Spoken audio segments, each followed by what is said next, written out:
E aí, pessoal, se a mira está no bloco 4 do Concurso Nacional Unificado, a gente sabe que o desafio é duplo. Tem que manjar muito de lei e, ao mesmo tempo, de mecânica pura. Então, bora organizar as ideias? Este guia vai ser nosso mapa da mina, direto ao que interessa para sua aprovação. Para a gente não se perder nesse mar de conteúdo, vamos ser estratégicos. Pensa comigo num grande projeto de engenharia. A gente vai dividir nosso estudo exatamente assim. Primeiro, a gente olha o plano, ou seja, toda a parte de regras, leis, a burocracia que amarra o projeto. Depois, a gente abre a caixa de ferramentas para entender as máquinas, os motores, enfim, tudo que faz a obra sair do papel. Olha só nosso roteiro. A gente começa com o plano do projeto público, passa por obras, serviços e contratos, aí mergulha de cabeça em máquinas de fluxo e fecha com os motores das obras públicas. Preparados? Então vamos nessa. Bom, vamos lá, começando pelo começo. O plano. Pensa nisso aqui como o alicerce de qualquer obra pública. É aqui que mora a famosa Lei 14.133, a nova lei de licitações. É ela que dita as regras do jogo para qualquer projeto de engenharia do governo, então, atenção máxima aqui. Toda obra pública segue um fluxo, um passo a passo. Para ficar fácil de entender, é como construir uma casa, sabe? O primeiro passo, o DFD, é quando a família decide precisamos de uma casa. Aí vem o ETP, que é tipo o arquiteto e o engenheiro estudando o terreno e dizendo, ok, dá para construir aqui e o melhor projeto é esse. E, por fim, o projeto básico. Essa é a planta final, super detalhada, que vai para a mão das construtoras para elas poderem dar um preço, ou seja, para licitação.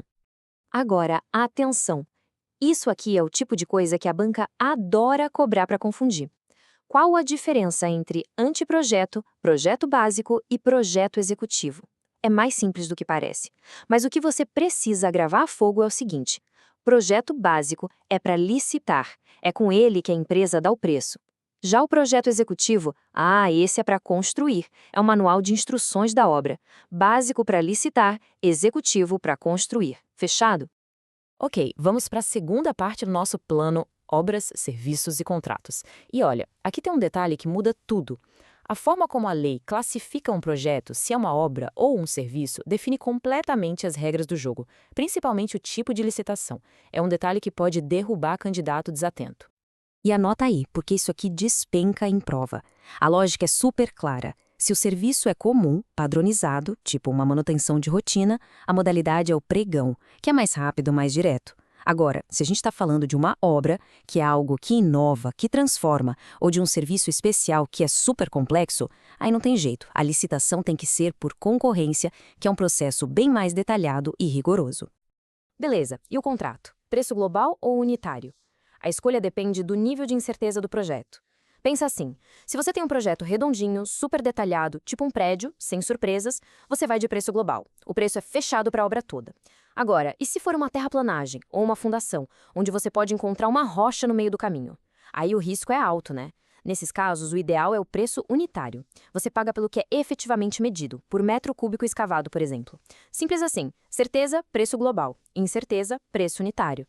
Muito bem, fechamos a parte do plano, da papelada, da lei. Agora é hora de abrir a nossa caixa de ferramentas. Vamos falar de máquina, de equipamento pesado, do que realmente faz a obra acontecer. E o nosso ponto de partida são as máquinas de fluxo, mais especificamente, as bombas hidráulicas. E o primeiro conceito que a gente precisa dominar aqui é o tal do NPSH. Parece complicado, mas não é. Pensa num milkshake bem grosso. Se você sugar com muita força pelo canudo, o que acontece? O canudo amassa e o milkshake não sobe, certo? A bomba é a mesma coisa. O NPSH é a força que o líquido tem para entrar na bomba sem que ela sugue em falso e crie vácuo lá dentro. É a garantia de que tem pressão suficiente na entrada para tudo funcionar direitinho. Então, a pergunta de $1 milhão, que sempre aparece na prova é: e se essa pressão na entrada, se esse NPSH disponível for baixo demais, o que acontece com a bomba? A resposta tem um nome: cavitação. É um fenômeno destruidor. Basicamente, a pressão fica tão baixa que o líquido começa a ferver, a virar vapor, mesmo frio. Aí essas bolhas de vapor entram na bomba e, pum, elas implodem com uma violência tremenda. São microexplosões que literalmente comem o metal da bomba por dentro. A regra de ouro, o mantra para a prova é: o NPSH disponível no sistema tem que ser maior que o NPSH requerido pela bomba. O que você tem que ser mais do que o que a bomba precisa, sempre. Outro ponto clássico: como associar bombas. em série ou em paralelo. A regra é fácil de guardar. Quer mandar água mais alto? Pensa numa escada, uma bomba depois da outra, empurrando para cima. Isso é a associação em série. Você soma as alturas. Agora, quer mandar mais água, mais volume? Pense em duas mangueiras lado a lado. Isso é associação em paralelo. Você soma as vazões.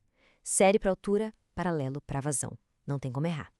Beleza, já vimos como mover fluidos. Agora, vamos ver o que move as máquinas, os motores de obras públicas.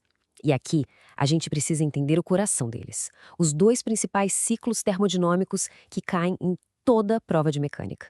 Ciclo Otto versus ciclo diesel. Essa é a questão de termodinâmica que com certeza vai estar lá. E a diferença fundamental, o pulo do gato, está em como o calor é adicionado, como a queima acontece. No ciclo Otto, dos motores a gasolina, é uma explosão rápida, pá, a volume constante. No ciclo diesel, dos tratores e caminhões, o combustível é injetado aos poucos e a queima acontece a pressão constante. Decore isso. Otto, volume. Diesel, pressão. É o essencial para acertar a questão.